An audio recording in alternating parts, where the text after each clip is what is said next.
Most people think life is just about achieving goals. They think success is a straight line. Work hard, check the boxes, and happiness will follow.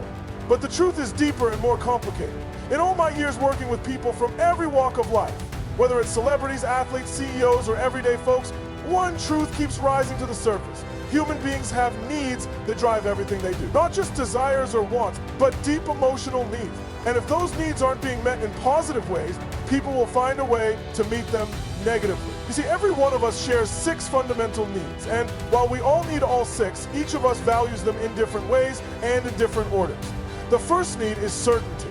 We all need to feel secure, to feel like we have control, like we know what's coming next. Without certainty, we feel anxious, overwhelmed, unstable.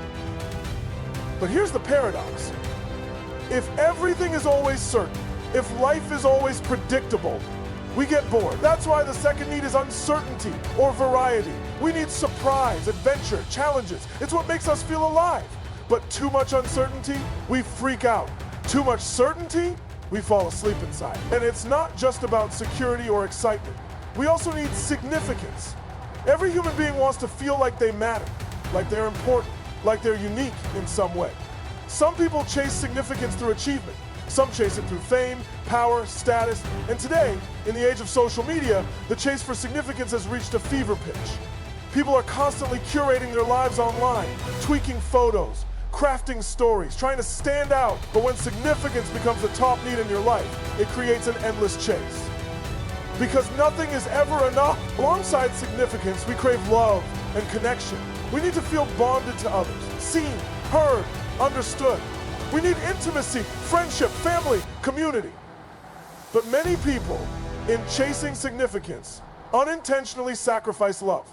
They get so focused on being special, on being the best, that they forget to connect, to be vulnerable, to let others in. And what's tragic is they don't even realize what they've lost until they're standing at the top of the mountain, alone, wondering why they still feel empty. But it doesn't stop there.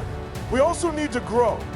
Everything in life is either growing or dying, and if you're not growing, you're shrinking inside.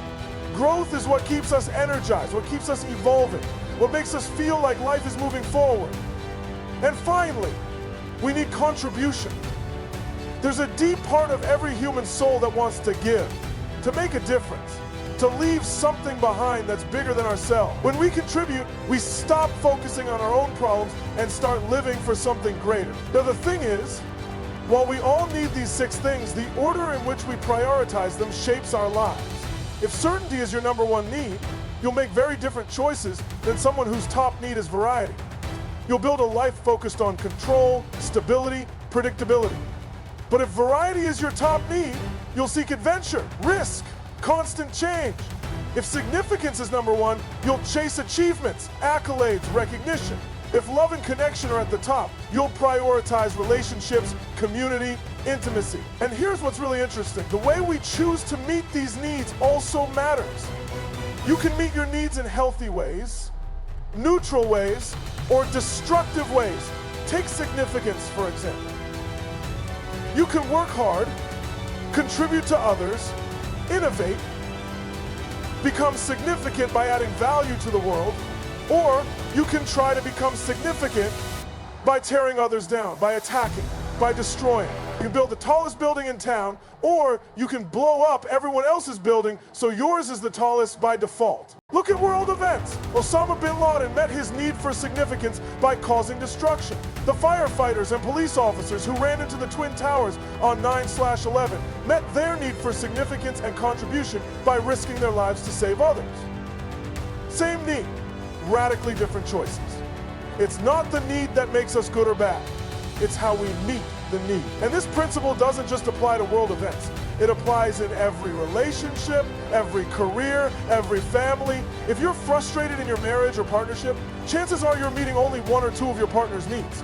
But when someone meets 3 or more of our needs consistently, we start to feel deeply bonded. Meet all 6 and you've got a love that feels unbreakable. And yet, most people don't even realize this framework exists. They're loving in the way they know how, but not in the way their partner needs. This understanding also helps explain why people make choices that don't make sense on the surface. Ever wondered why someone stays in a relationship that's unhealthy? or why someone keeps a job they hate, sometimes it's because even though it's painful, it meets their need for certainty or significance or even connection.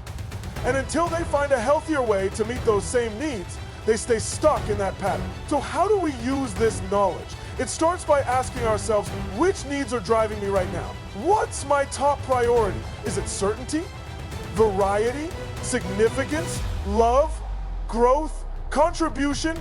And am I meeting those needs in ways that serve me or sabotage me? Because here's the thing. If you meet 3 or more of your needs in a single activity, that activity becomes addictive. It's why some people can't stop checking social media. It gives them certainty, they know what they'll see, variety, every scroll is different, and significance. Others find that feeling at the gym, or in their work, or in service. The difference is where you choose to meet those needs, and whether it's empowering you or disempowering you. And this insight isn't about blame, it's about awareness. Once you're aware of the game you're playing, you can start changing the rules. You can shift from chasing significance to building real connection. You can trade the illusion of certainty for the adventure of growth. You can transform pain into purpose. I've seen it again and again. People come to me in crisis, broken marriages, lost careers, health challenges, addiction. And the solution isn't just motivation or willpower. It's helping them see what needs they've been trying to meet and finding healthier, more sustainable ways to meet those same needs. Because if you don't meet your needs consciously, if you don't meet them through growth and contribution, you'll meet them through excuses, blame, or self-sabotage. And so I invite you to look at your own life. Where are you meeting your needs in ways that lift you higher? And where are you meeting them in ways that hold you back? What small shifts could you make today to align your needs with your values, your purpose, your dreams? Because at the end of the day, fulfillment isn't about things, it's about meaning.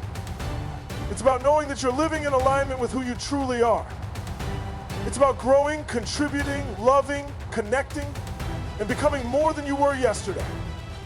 And when you start meeting your needs in empowering ways, when you stop chasing validation and start living from your core, you'll discover a freedom, a joy, and a strength that no one can take from you. So whatever you're facing today, remember, you're not broken, you're not failing, you're simply meeting needs in the best way you know how so far. But now you know more. Now you see the pattern. And when you change how you meet your needs, you change your life. The question is, what will you choose?